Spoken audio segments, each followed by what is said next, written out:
Un numéro spécial d'Historia vient de paraître. Il est consacré aux voyages extraordinaires d'Ulysse à Gulliver, de Marco Polo au conquérant des cités d'or.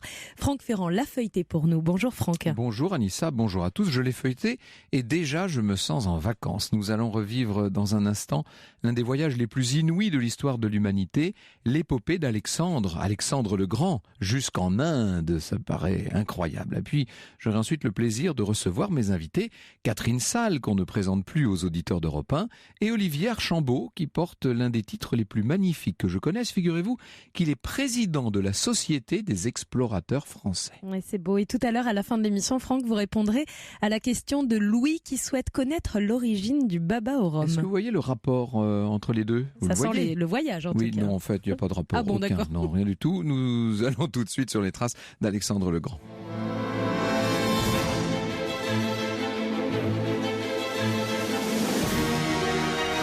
Europe 1, au cœur de l'histoire. Franck Ferrand.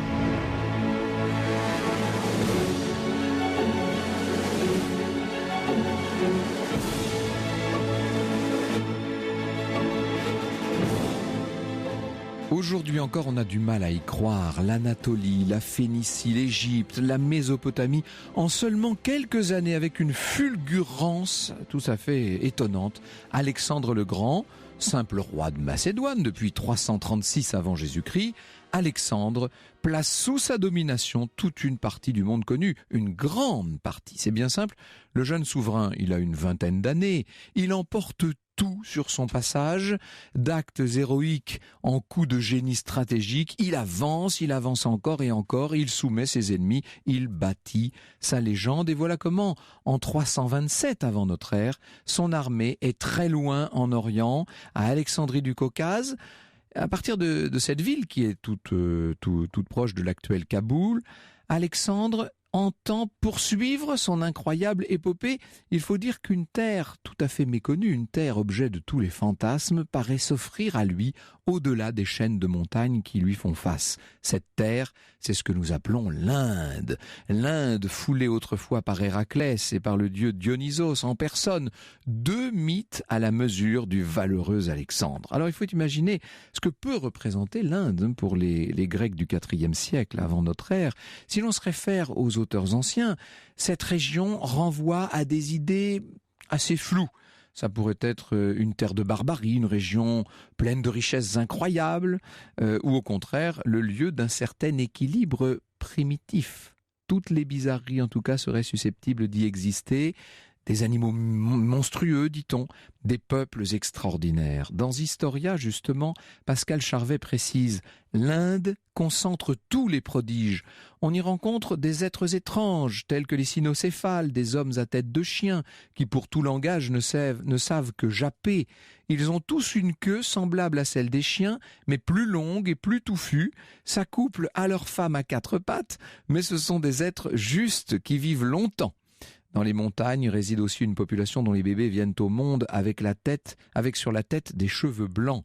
Ces gens possèdent 8 doigts à chaque main ainsi qu'à chaque pied et ont des oreilles qui couvrent leurs bras jusqu'aux coudes et cachent même une partie de leur dos. Vous imaginez? Je ne sais pas si ça fait tellement rêver finalement. Alexandre, disons-le, qui a été bien élevé, notamment par Aristote, Alexandre ne croit sans doute pas à toutes ces balivernes. Mais il n'en est pas moins avide de voir ce qui peut bien se cacher derrière les frontières de l'imagination. Au moment où il se prépare à faire route vers l'Inde, il a 29 ans. Même s'il est difficile de le décrire précisément, vous savez qu'il est d'une beauté extraordinaire, il a un teint clair, un regard très vif, il a tendance, toujours dit-on, à pencher la tête du côté gauche. Et d'ailleurs, c'est une des façons qu'on a de reconnaître presque à coup sûr les statues qui le représentent. Si l'on en croit Plutarque, son tempérament est tout de feu. En fait, Alexandre réunit des traits de caractère que l'on peut regarder au choix comme complémentaires ou contradictoires, puisqu'il est à la fois très passionné, malheureusement dans les mois qui viennent il va avoir l'occasion de le démontrer, mais aussi très réaliste. C'est un homme d'une générosité sublime et en même temps d'une cruauté à peine croyable. Il est à la fois très pragmatique, avec un esprit qui peut faire penser, qui pourrait presque annoncer par certains aspects celui de Bonaparte, et d'un autre côté totalement emporté et imprévisible. Personnalité donc insaisissable, fascinante, qui est sans doute le secret de son destin fabuleux, le secret de cette capacité à mener si loin ses compagnons d'armes. Car en cet été 327, ce sont plusieurs dizaines de milliers d'hommes qui sont prêts à se mettre en route derrière lui, donc vers l'Inde. Parmi eux, il y a des Macédoniens, bien sûr, et des Grecs, mais aussi des Perses, et puis toutes sortes de mercenaires. Alexandre choisit de scinder son armée en 2 groupes. Chacun devra atteindre le même point sur l'Indus, mais par des chemins différents. Et lui choisit de diriger, évidemment, ceux qui prendront la route la plus difficile, à travers les contreforts himalayens. Dès lors, son objectif est simple, avancer, en prenant au passage le contrôle d'un certain nombre de cités qu'il considère comme stratégiques. Ainsi, la grande expédition indienne d'Alexandre est sur le point de partir, elle commence. Et on peut dire que dès le départ, il faut en passer par des combats très durs, des combats âpres, face à des peuples qui n'ont pas du tout l'intention de se laisser soumettre par cette espèce de conquérant venu de l'Ouest. Alexandre va même recevoir une flèche au cours d'une des batailles. C'est une blessure sans gravité, mais ça vous montre l'âpreté des combats. Et puis, il va reprendre un peu plus tard une autre flèche dans la jambe, à l'occasion d'un siège disputé. Et là, c'est plus sérieux. Alexandre essaie de faire bonne figure, il retire lui-même la flèche, le trait qui est planté dans ses chairs. Il reste néanmoins disponible, il est mobilisé en dépit de la souffrance. Et finalement, les ennemis sont vaincus, notamment grâce aux impressionnantes machines de siège dont disposent les Macédoniens et qu'il leur faut trimballer derrière eux. Ainsi, de victoire en victoire, l'armée d'Alexandre approche de ce fleuve, approche de l'Indus. Elle fait la jonction avec les autres, qui étaient arrivés évidemment bien plus vite par l'autre route. Mais comme on peut le supposer, le moral des troupes n'est pas au beau fixe. Les gens sont loin maintenant, loin de tout. On a l'impression d'être absolument tout pont coupé. Les aventures qui se sont enchaînées à un rythme invraisemblable ont épuisé les hommes et il ne se pose plus qu'une seule question, et c'est la question qui revient constamment aux oreilles d'Alexandre. Quand va-t-on pouvoir rentrer ? Un des biographes du jeune conquérant, Joël Schmitt, raconte « Ayant compris à quel point ses soldats étaient fatigués, Alexandre leur accorde 1 mois de repos et fait des sacrifices aux dieux. Il fait célébrer des jeux gymniques et équestres et constate que les augures lui sont favorables pour continuer la conquête. » Ça tombe bien, car Alexandre n'a pas l'intention de s'arrêter en si bon chemin, il veut aller encore plus à l'est. Il y a un souverain indien, un certain Poros, qui règne sur l'actuelle région du Pendjab et qui lui n'a alors aucune intention de se soumettre. Voilà un beau défi pour Alexandre, qui une fois de plus est plein de confiance et se dit qu'il va pouvoir faire face. Simplement, on va le voir, il a mal évalué les dangers qu'il menaçait dans cette terre. Finalement, cette terre, il ne la connaissait pas du tout. Eh bien, croyez-moi, il va la connaître.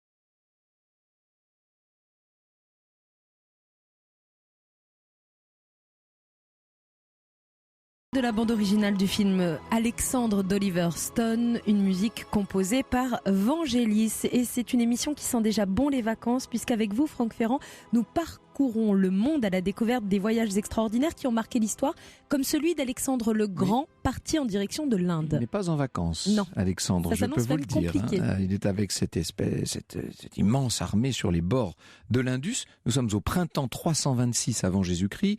Ce franchissement du fleuve en soi est une aventure. Selon certains auteurs, un pont aurait pu être constitué à l'aide d'embarcations qu'on a liées les unes aux autres, vous savez, pour permettre le passage des troupes. Et à mesure qu'Alexandre et ses hommes avancent, on peut penser qu'ils s'étonnent de ce qu'ils découvrent d'une civilisation en tout point différente de la leur. Les surprises vont émailler tout leur séjour en Inde. Ils découvrent évidemment des langues absolument inconnues, des peuples avec leurs coutumes, leur façon de s'habiller, extraordinaire. Et vous savez à quel point Alexandre est sensible aux tenues et aux apparences. La nature aussi revêt des réalités qu'il n'attendait pas. Il ne rencontre pas l'effrayant Martichora, le mangeur d'hommes, nous dit Pascal Charvet, avec ses 3 rangées de dents et sa queue munie d'un dard de scorpion, mais plus simplement le tigre qui est tout aussi dangereux. Ils assistent au vol de grues par milliers, voient les ménates chanteurs et des perroquets si verts qu'ils se confondent avec les feuilles et les fleurs. Il faut dire que la soif de découverte tient sa place dans la démarche du roi macédonien.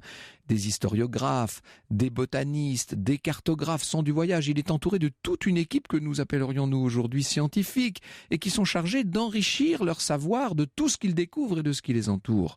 Seulement pour l'instant, Alexandre a d'autres priorités à gérer, à commencer par ce fameux souverain, l'Indien Poros, qui entend bien arrêter sa progression. Ainsi, quand le roi Alexandre parvient en juillet 326 sur les bords de l'Hydaspe, qui est une rivière du bassin de l'Indus, il peut voir l'impressionnante armée qui l'attend sur l'autre rive. Alors bien sûr, d'abord des hommes innombrables, une sorte d'océan humain. Et puis surtout, je dis surtout parce que c'est ce qui va impressionner Alexandre, et surtout ses hommes, des éléphants colossaux. Ça, ce sont des combattants dont on a relativement peu l'habitude dans les régions grecques. Dès lors, comment faire pour traverser la large rivière sans se faire balayer au moment de poser le pied sur l'autre rive ? Alexandre se pose la question, bien entendu, mais il ne va pas se décourager. Il met au point toute une stratégie, d'abord pour semer la confusion chez l'adversaire. Il va faire croire aux troupes de Poros qu'il a l'intention de patienter pendant des mois avant de traverser. On va attendre que le courant de cette rivière soit moins fort. Et puis, quand on s'y attend moins, il enclenche toutes sortes de mouvements de diversion pour perturber encore un peu plus les ennemis. Et puis, au bénéfice d'une nuit orageuse et sans lune, nous dit Plutarque, il franchit les eaux à l'endroit qu'il a jugé le plus favorable. Vous savez qu'Alexandre, au-delà d'un esprit hors du commun, bénéficie d'une sorte d'intuition qui d'ailleurs en est peut-être, après tout, l'une des formes les plus évidentes. C'est le début d'une bataille terrible et meurtrière. Les éléphants sont là et font peur et sont efficaces. Vous savez, ces pachydermes terrifient les hommes et leurs montures, ne l'oublions pas, parce qu'il y a beaucoup de cavaliers autour d'Alexandre. Quand on est blessé, effrayé, évidemment, et qu'on est un éléphant, on se montre encore plus inquiétant et encore plus imprévisible. Mais la résistance de Poros ne suffit pas. Les talents militaires d'Alexandre, une fois de plus, vont faire la différence et Alexandre remporte la victoire avec des talents qui ne se limitent pas au champ de bataille. Dites-vous que vis-à-vis de Poros, notamment, il agit intelligemment puisqu'il lui conserve ses prérogatives. Il va en faire un allié soumis. C'est la clémence d'Alexandre. Ce beau succès est célébré comme il se doit.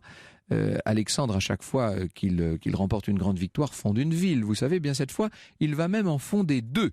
Une en l'honneur de son propre cheval, le fameux Bucéphale, qui, sans doute, pour autant qu'on sache, a dû mourir pendant le cours de cette bataille. Ça a dû être un déchirement, bien sûr, pour Alexandre. Et puis, non seulement on fonde des villes, bien entendu, mais on va en profiter pour civiliser à la grecque cette région, tout en essayant d'apprendre. Vous savez que l'objectif, l'ambition d'Alexandre, c'est cette espèce de fusion Orient-Occident, en quelque sorte. C'est une sorte de synthèse des 2 inspirations. Après quoi, il faut reprendre la route. Vous vous dites la route pour rentrer chez soi ? Non, pour continuer la conquête. L'inépuisable Alexandre prend le contrôle d'un certain nombre de cités. Il va traverser de nouvelles rivières capricieuses. On se demande où ces hommes trouvent encore la force d'avancer. On lui parle de nouveaux territoires à découvrir avec leur nouveau lot de merveilles. Et lui est attiré par l'inconnu. Voilà peut-être le secret d'Alexandre, cette soif inextinguible de découvrir de nouveaux horizons. Un enthousiasme dont le moins qu'on puisse dire est qu'il n'est guère partagé par ces hommes. Vous imaginez qu'ils en ont vraiment assez maintenant. C'est Joël Schmitt encore qui raconte. Alexandre, dit-il, veut connaître ces pays qu'il sera le premier grec à fouler. Mais la révolte gronde dans son armée, dont il ne reste plus parmi les premiers soldats qu'ils suivent que des blessés ou des démoralisés qui, riches des butins amassés, ne rêvent que de rentrer dans leur foyer. Les autres ne sont que des auxiliaires incorporés aux Macédoniens d'origine qui n'ont pas la fibre grecque et patriotique et n'ont pas non plus envie de poursuivre l'aventure au-delà du fleuve Hypaspe. Alors, Alexandre est un très grand meneur d'hommes. Il pense pouvoir renverser l'opposition de son armée en s'adressant directement à elle. Et c'est ce moment extraordinaire où l'on va voir le jeune conquérant s'adresser directement à ces hommes, avec des relais, vous savez, comme ça se faisait dans l'Antiquité. Alors il évoque les richesses qui restent à conquérir, il remet en question le courage de ces hommes, il minimise les risques, évidemment, il dit que c'est essentiellement, la poursuite des combats est une question de fidélité à sa personne. Et il sait que les soldats l'aiment d'amour. Simplement, cette fois, il leur en demande vraiment beaucoup. Alexandre, qu'on peut imaginer un peu décontenancé par le peu d'écho de ses paroles, il croyait une fois de plus soulever les foules, finit par affirmer qu'il partira vers l'Est et que s'il le faut, il ira seul. Car pour lui, c'est inacceptable de terminer l'aventure de cette manière. On ne peut pas s'arrêter en si bon chemin. L'incroyable voyage d'Alexandre le Grand vers l'Inde. Voilà ce que vous raconte aujourd'hui Franck Ferrand dans cette émission consacrée aux voyages extraordinaires qui ont marqué l'histoire. Si vous voulez, vous aussi, partager vos souvenirs d'histoire et de voyage, ou si vous avez des questions à poser à Franck Ferrand et ses invités, rendez-vous sur les réseaux sociaux, Twitter avec le hashtag ACDH ou la page Facebook Au cœur de l'histoire. Franck Ferrand revient dans un instant. L'histoire sur Europe 1, c'est avec Franck Ferrand. Franck Ferrand, 14h, 15h sur Europe 1. Cet après-midi, Franck Ferrand, vous nous racontez l'incroyable voyage d'Alexandre le Grand et son armée direction l'Inde. Son armée qui n'est plus très prête à le suivre. Et non, Alexandre il aura connu dans son incroyable existence cette expérience terrible de s'adresser à ces hommes qu'il croit convaincre et qu'il ne convainc pas. Au bout de ses rêves, de basses réalités le rattrapent, la lassitude des hommes, bien entendu, qui surpasse le souffle extraordinaire qui, lui, le porte encore. Même si ça lui coûte, Alexandre va devoir accepter son échec. Il est bien obligé de tenir compte des limites qui lui sont fixées.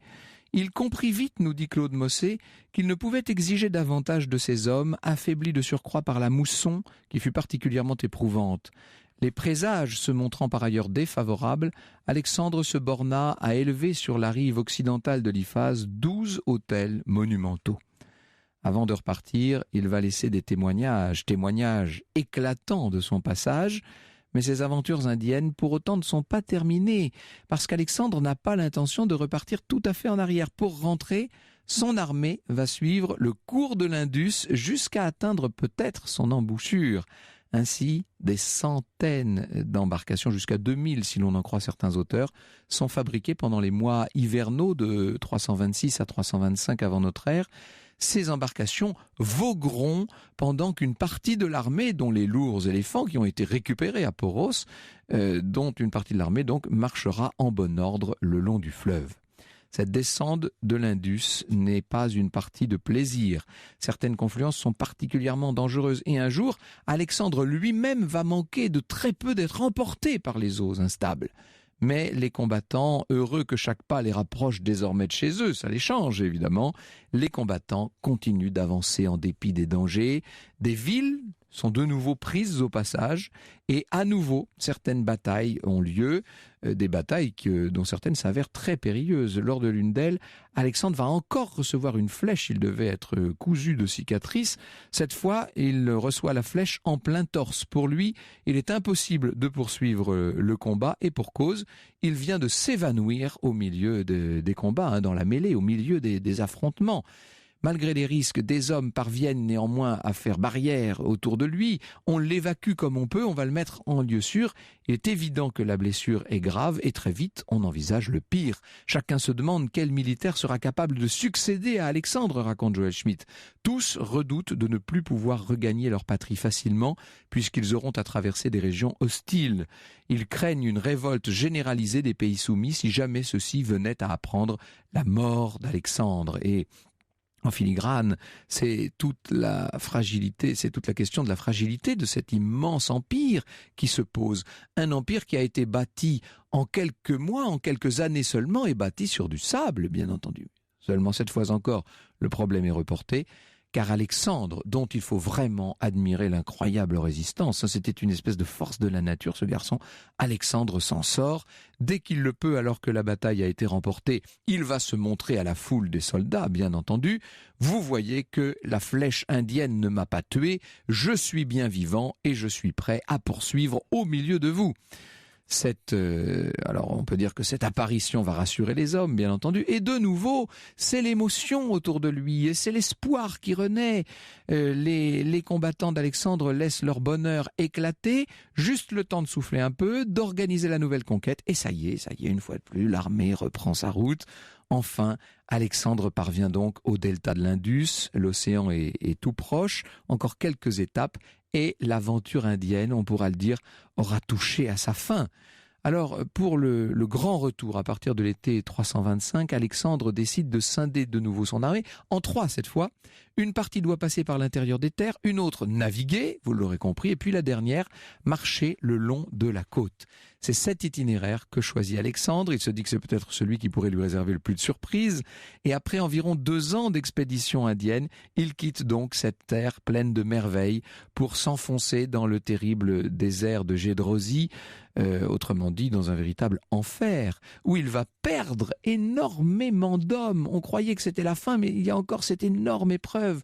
Alexandre retourne ainsi vers le cœur de son jeune empire, mais dans la douleur. Son aventure dans le nord-ouest du sous-continent indien a été brève. Sans doute les auteurs l'ont-ils un peu enjolivée, mais elle n'en a pas moins marqué l'histoire du monde. L'Inde a été touchée pour la première fois par une civilisation étrangère et nouvelle, explique Joël Schmitt.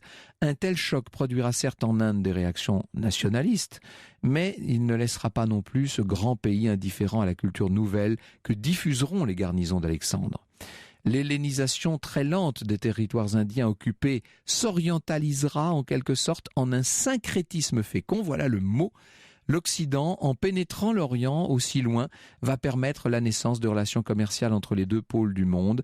Avec Alexandre, le monde sort agrandi et des frontières millénaires qui paraissaient immuables, soudain, s'ouvrent sur des terres nouvelles. Le monde se dévoile à des richesses nouvelles, on découvre des réalités bien plus extraordinaires que toutes les légendes du monde. Je comprends ce que dit Joël Schmitt, le monde sera grandi. J'aurais presque tendance à me montrer plus Alexandre encore qu'Alexandre et à dire que le monde est sorti tout simplement grandi. Bonjour Catherine Salle, bonjour Olivier Archambault, merci beaucoup d'être avec nous. Nous allons poursuivre le voyage, poursuivre l'aventure, puisque c'est l'exploration qui nous retient aujourd'hui. Europe 1, au cœur de l'histoire. Franck Ferrand, 14h, 15h sur Europe 1. Et cet après-midi, c'est une journée spéciale voyage extraordinaire de l'histoire que vous nous proposez avec vos invités. Franck Ferrand, vous recevez Olivier Archambault qui est président de la Société des explorateurs français, géographe et professeur à Paris 8. Il est l'invité de l'entretien dans le magazine Historia qui est en kiosque actuellement et qui est consacré au voyage extraordinaire. Vous recevez également Catherine Salle, agrégée de lettres classiques, docteur ès-lettres, maître de conférences émérite à l'université Paris 10 Nanterre et spécialiste de l'Antiquité romaine. Et alors, il ne pouvait pouvez pas deviner à Historia quand ils ont fait la couverture de leur numéro spécial sur ces voyages extraordinaires, mais pour tout vous dire, c'est exactement, ils ont mis en couverture une gravure coloriée qui reprend exactement ce que j'adorais regarder quand j'étais enfant, moi. Ce genre de gravure, ça me faisait rêver pendant des heures. Il y a des monstres marins, il y a de grandes nefs aux voiles gonflées de vent, et puis le ciel lui-même est habité des créatures les plus invraisemblables.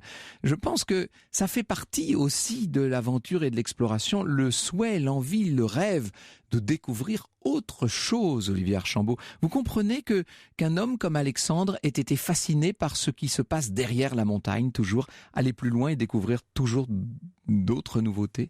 Mais non seulement je le comprends, mais aujourd'hui encore, il y a plein de gens qui désireraient aller au-delà de la montagne et qui le font, heureusement.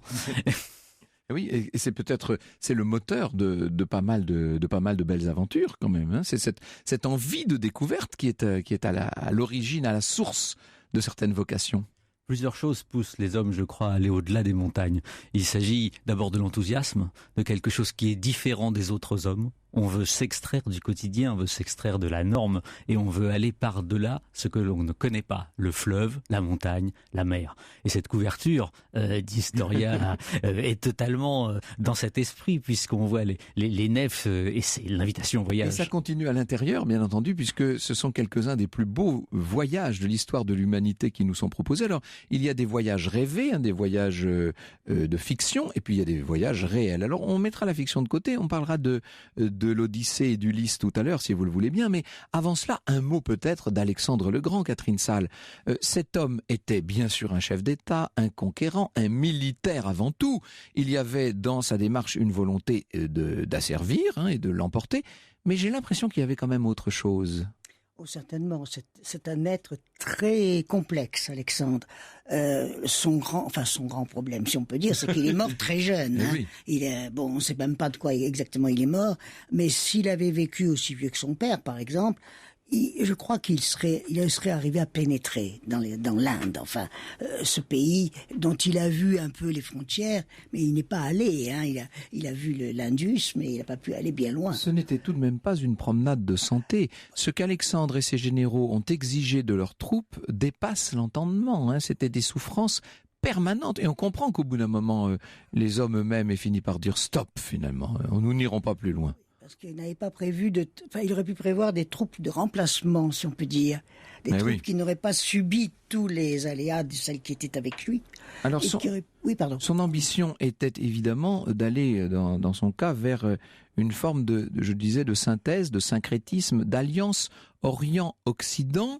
En quoi il est bien différent de la démarche d'un Hérodote? Il faut d'abord que vous nous expliquiez qui est Hérodote. Alors, Hérodote, c'est le père de l'histoire. Hein. C'est quand même pas rien. Tous, oui. Historia en grec, ça veut dire l'enquête. Et les historiae d'Hérodote, ce sont les enquêtes. Et donc, il y a ce grand livre qui s'appelle Les Enquêtes, en 9 volumes, et qui évoque l'Occident, c'est-à-dire la Grèce essentiellement, et l'Orient, c'est-à-dire la Perse essentiellement. Il va quelquefois un peu plus loin, mais c'est quand même plutôt la Perse.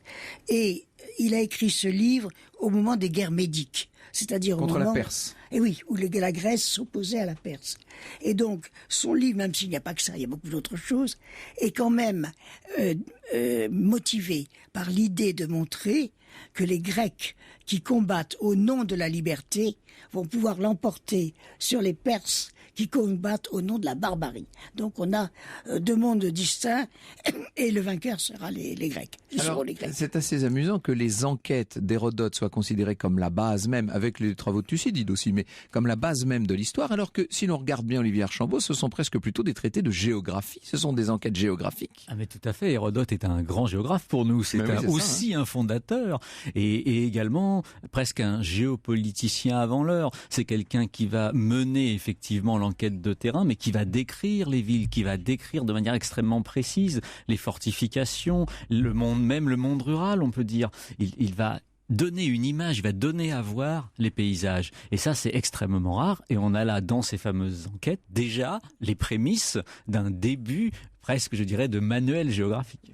L'ethnographie aussi. C'est ça, voilà. C'est l'ethnographie qui est aussi très importante. Les coutumes, les mœurs, le génie des peuples, comme on disait autrefois. Tout à fait. Oui, alors, je feuillette ce magazine et les figures représentées sont très variées.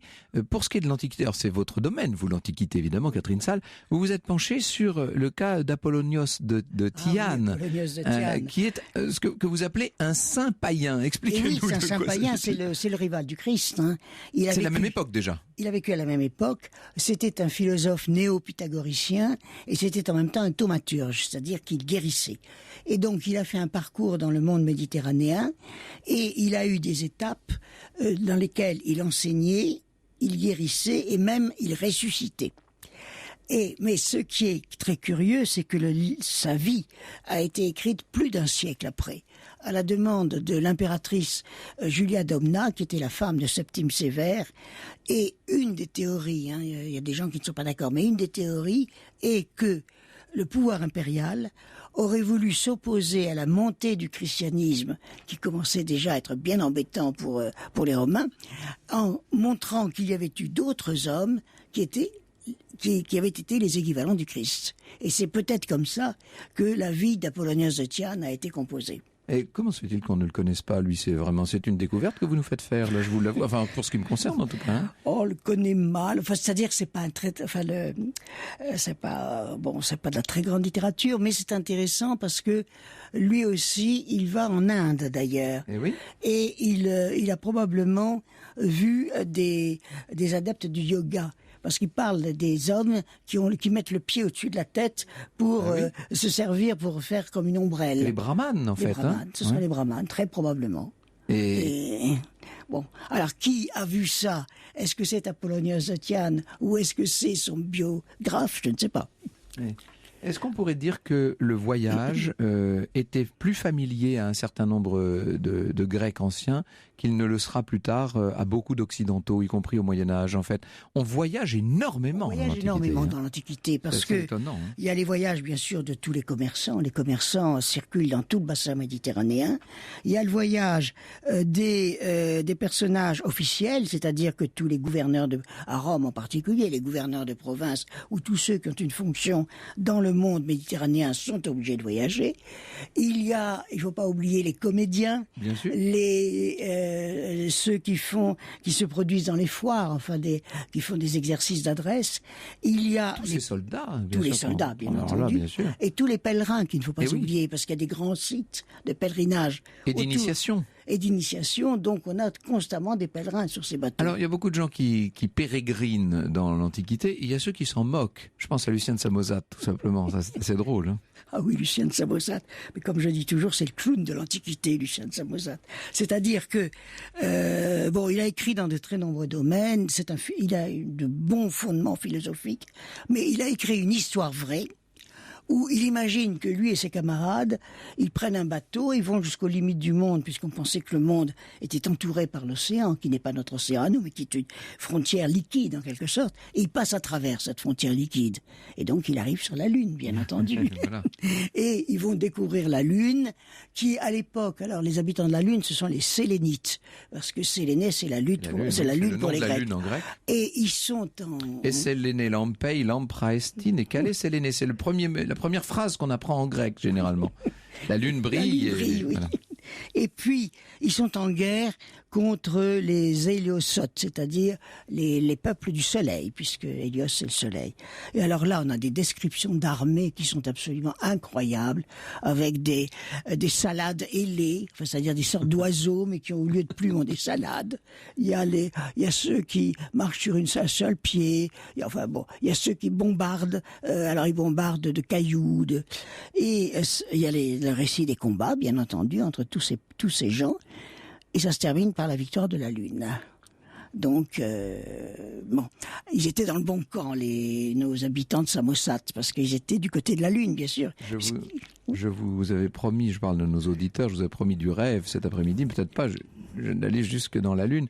Le rêve, c'est aussi peut-être ce qui anime les explorateurs. Est-ce qu'on peut dire ça, Olivier Archambault? Bien sûr qu'il y a une grande part de rêve. Lorsque l'on veut voyager ou lorsque l'on voyage aujourd'hui, il faut ramener des choses. toujours aux autres. Parce que si l'on part pour ne rien faire, ça n'a aucun intérêt. Donc on va ramener du savoir. L'histoire sur Europe 1, c'est avec Franck Ferrand. Franck Ferrand, 14h, 15h sur Europe 1.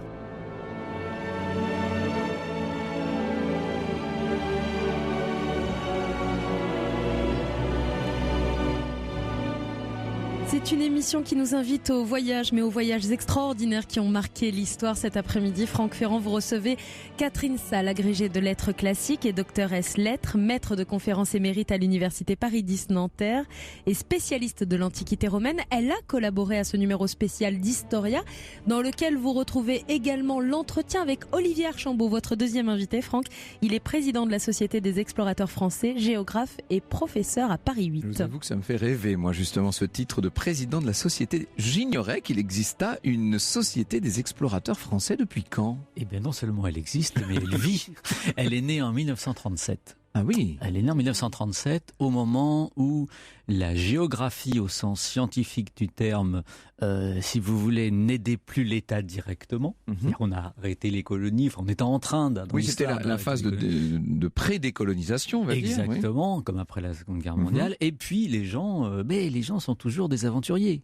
Sont toujours des scientifiques, sont toujours des chercheurs, et veulent toujours, comme on disait tout à l'heure, aller au-delà de la montagne. Et c'est pas parce que l'État ne finance plus ces rêveurs que l'aventure humaine s'arrête. Et on va avoir, à partir de ce moment-là, des fondateurs. En 1937, c'est Paul-Émile Victor, et voilà, c'est Charcot, c'est aussi Audouin Dubreuil, le grand patron de la croisière jaune de Citroën.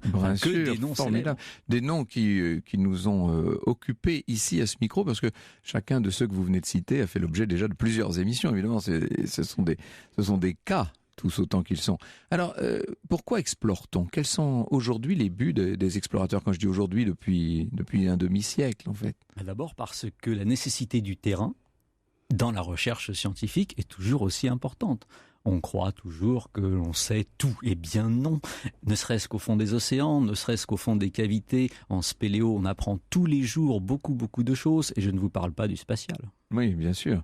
Ça, c'est peut-être le nouveau grand voyage, en vérité.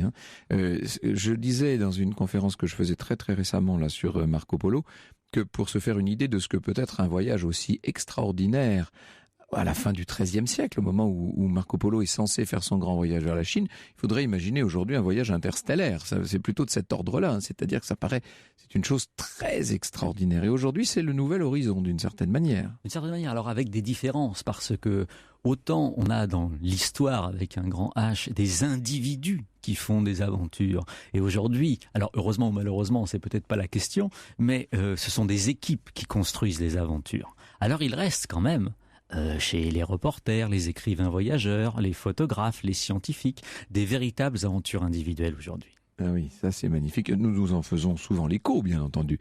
Alors Marco Polo est présent dans ce numéro spécial d'Historia, et puis les cités d'or, etc., un certain nombre de grandes aventures, mais aussi, et peut-être davantage encore, et c'est la très bonne idée de Victor Batagion qui a composé le sommaire de ce numéro, des aventures légendaires. Des aventures fictives. Jusqu'où la légende fait-elle partie de l'exploration, Olivier Archambault? Alors il faut bien comprendre que l'explorateur, dans sa très grande diversité, a besoin de faire rêver à son retour. Car il faut qu'il vende son aventure. Déjà à l'époque et à toutes les époques. Donc il va choisir son trajet, il va prendre le maximum de réalité possible, mais à un moment, il va bien être obligé d'enjoliver. D'abord pour lui-même, parce qu'il est très désagréable de raconter un voyage triste. Et ensuite, entre la réalité et la légende, souvent, on choisit la légende, parce que forcément, c'est beaucoup plus agréable à entendre. Il y a là, dans ce contexte, si vous voulez, dans ce retour d'expérience, c'est ça, le retour du voyage, c'est le retour de l'expérience, quelque chose qui va permettre de transcender la norme. On va trahir le lieu où nous sommes et où nous sommes sédentaires pour aller vers une sorte de nomadisme bien compris, et on va avoir là une traduction littérale du voyage. On pourrait évidemment évoquer des voyages imaginaires récents, ou quand je dis récents, en tout cas modernes, comme ceux de Cyrano, à l'assaut du ciel, ou comme les chimères de Gulliver. Mais je vous propose de repartir dans l'Antiquité, Catherine, pour évoquer la légende des légendes, celle qui est sortie de l'imaginaire d'Homère, si tant est qu'Homère ait existé, mais en tout cas l'Odyssée, bien entendu, le grand voyage par excellence. Le grand voyage, et que tout le monde connaît, parce que même à l'heure actuelle, les enfants ont des petits livres avec les épisodes des aventures d'Ulysse. Alors c'est un ouvrage, il ne faut pas croire d'ailleurs que l'Odyssée ne contient que les aventures d'Ulysse. Ça n'arrive qu'à la fin du livre, il faut bien le voir, parce que c'est lorsqu'il raconte au roi des Phéaciens d'où il vient, il raconte les différents épisodes, c'est-à-dire... C'est un flashback en quelque sorte. Oui, alors les drogués, là, les lotophages. L'île des lotophages. L'île des lotophages. Qui offrent des aliments qui font tomber dans un... Des lotus, comme leur nom l'indique, ils sont mangeurs de lotus. On ne sait pas si c'est le lotus, c'est lotos, mais est-ce que lotos veut dire lotus, on ne sait pas. Ouais. Et puis alors après, ça doit être plus étonnant que ça, probablement. Oui. Ce sont les cyclopes et le monstrueux Polyphème.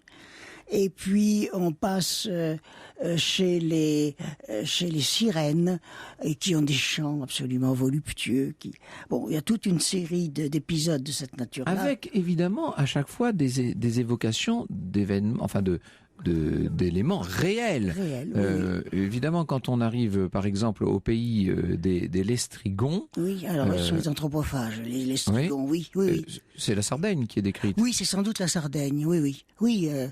C'est-à-dire que si on essaie de voir le sens mythique de ces voyages d'Ulysse, on se rend compte qu'il se heurte à tout ce qui n'est pas véritablement humain.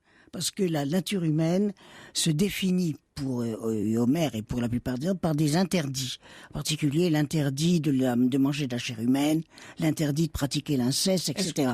Est-ce que finalement cet immense, cet interminable voyage d'Ulysse, qu'on appelle donc l'Odyssée, cet interminable voyage n'est pas un voyage dans la vie, tout simplement. C'est un roman, ce qu'on appellerait aujourd'hui un roman initiatique, finalement. C'est un roman initiatique, mais le problème, et la plupart des lecteurs d'Homère, parce qu'ils s'arrêtent à ces épisodes du voyage d'Ulysse, c'est que à 5 autres reprises, Ulysse raconte d'autres voyages.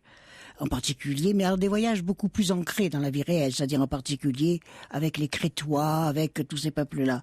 Alors, lequel est le véritable voyage d'Ulysse ? Est-ce que c'est le voyage parmi les personnages extraordinaires qui se trouvent dans la Méditerranée, ou tout simplement une des odyssées qu'il raconte, il raconte des odyssées à tout le monde, en fait, oui, à sa femme, à son père, à son porcher. À chaque fois, il y a une odyssée différente.